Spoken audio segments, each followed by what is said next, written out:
How to transfer money from Lyft to Cash App. So here's what we want to do. Make sure you have a cash card here. So if you have not ordered a cash card, this is basically going to be a debit card. You want to get a cash card in order to transfer your funds from Lyft.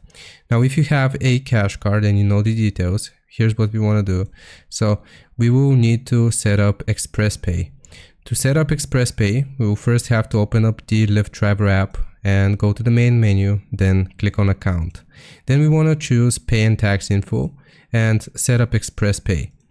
Then we'll have to enter our debit card number, which is going to be our cash card, which I just showed you how we can get.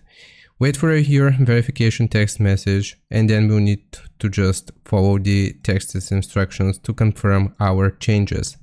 So it's going to take 1 to 3 days for our bank info to be verified after we set up Express Pay, but afterwards you should be able to send your money over from Lyft into Cash App, and that's how you do it.